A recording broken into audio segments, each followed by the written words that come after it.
जरा म्हणून होतं. ताई तुमचं सोनं वगैरे कसं काय रिक्षाला सुटून गेलंय कसं काय? ते काय झालं काल वार मंगळवार म्हणून आम्ही तुळजाभवानी मंदिरमध्ये ओटी भरायला चाललेलो अधिक मासा म्हणून. तर मी सोमवारी मोठ्या बहीण ही माझी मोठी बहीण तिच्याकडे पूजा होती, तिच्याकडे मी 2 दिवस आधीच राहिलेली. तर ही मोठी मी आणि माझी एक छोटी बहीण आणखी आम्ही तिघी मिळून तुळजाभवानी मंदिरला आलो रिक्षामध्ये. आम्ही पाखाडी नाका खारेगाव इथून रिक्षा स्टँडवरनं रिक्षा केली मीटरची. तर तिथून आम्ही रिक्षा करून खारेगाव नाक्याला मी उतरली वेण्यांसाठी. 2 वेण्या घेतल्या गजरेवालीकडून. तोपर्यंत 2-3 मिनिटं रिक्षा तिथे थांबली आणि मग तिथून पुढे आम्ही तुळजाभवानी मंदिरला आलो. तर माझ्या छोट्या बहिणीने ती बॅग रिक्षाच्या पाठीमागच्या सीटवर ठेवली आतमध्ये. तर तिला माहिती नाही की त्याच्यामध्ये माझं सोनं आहे आणि मोठ्या बहिणीला पण नाही माहिती की माझं सोनं त्या बॅगमध्ये आहे. त्याच्यामुळे ती असंच उतरली आणि खरी चुकी माझी झाली की मी त्या बॅगकडे लक्ष दिलं नाही. मला वाटलं छोटी बहीण घेऊन उतरली असेल. आणि उतरल्यानंतर आम्ही मंदिरात लाईनला राहिलो. खूप लाईन होती, मंदिराच्या बाहेरपर्यंत लाईन होती.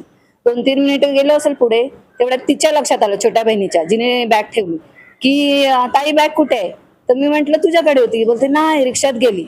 मग तेव्हा आम्ही मी तिथनं डायरेक्ट नाही निघाली. पहिला मी मंदिरात गेली, देवीच्या पाया पडली, कारण ज्या कामासाठी ते पहिला करणार. देवीच्या पाया पडले आणि मग आम्ही दोघी पोलीस स्टेशनला. ते पण हारवालेला हिने विचारलं की असं असं आमचं झालंय. तर तो बोलला की तुम्ही इथे नौपाडा पोलीस स्टेशनच्या हद्दीत हे येतं. तर आम्ही दोघी इथे आलो. आल्या इथे सर होते टीम, आता मला नावं नाही माहिती.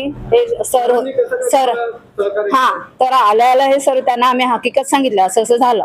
तर महेश सर, हे सर आणि हे सर यांचं नाव नाही माहिती. ह्या दोघांनी तात्काळ गाडी काढली पोलिसांनी. तात्काळ म्हणजे थोडा पण विलंब न लावता आम्हाला दोघींना घेतलं आणि डायरेक्ट मंदिराजवळ गेलो पोलिसांच्या गाडीत. तिथे गेल्यानंतर त्यांनी सीसीटीव्ही कुठे कुठे आहे ते चेक केलं आणि मग त्यांनी आम्हाला पुन्हा गाडीत बसवलं, पुन्हा इथे आणलं आणि सांगितलं की खारेगाव नाक्याला तुम्ही जिथे वेण्या घ्यायसाठी थांबलात तिथे पण आपण बघूया फुटेज आहे का, आणि पाखाडी नाक्याला पण फुटेज आहे का, आपण चेक करूया म्हणजे काय मिळतं की नाही. तर अजून एक होते हे सर, यांनी आणि हे सर, हे दोन्ही आम्हाला खारेगाव नाक्याला घेऊन गेले त्यांनी पोलिसांच्या गाडीत. किती तासात तुम्हाला शोध काढले ते?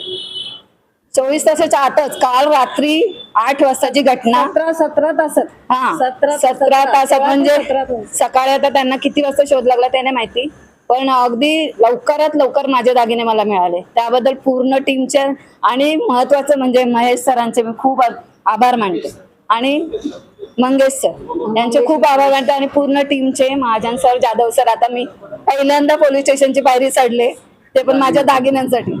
मी आजपर्यंत पोलीस स्टेशनची पायरी चढली नव्हती आणि खूप खूप धन्यवाद मानते मी नौपाडा पोलीस स्टेशनचे.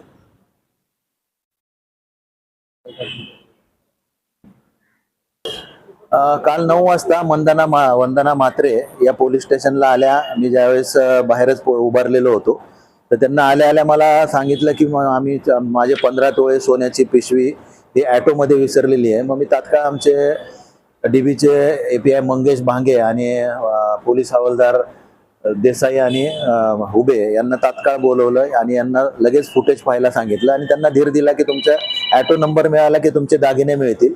या पद्धतीनं रात्रभर आमचे API भांगे आणि टीमनं ॲटोचा फुटेज पाहिलं. आज सकाळी परत फुटेज पाहिलं. त्यांना ॲटो नंबर ट्रेस झाला. ॲटो नंबर ट्रेस झाल्यानंतर त्यांना ॲटोची माहिती काढली. ॲटोवाल्याला फोन करून ते दागिने सर्व हस्तगत केलेले आहेत. त्याबद्दल आमच्या टीम मग API भांगे आणि त्यांचे 2 कर्मचारी यांचं अभिनंदन. सदरची कामगिरी ही माननीय पोलीस उपायुक्त बाळासाहेब पाटील, सहाय्यक पोलीस आयुक्त संभाजी जाधव सर यांच्या मार्गदर्शनाखाली आमच्या टीमनं केलेली आहे. आज आता हे आनंद आहे की 15 तोळे सोन्याचे दागिने आम्ही 24 तासाच्या आत शोध लावून त्यांना परत दिलेले आहेत.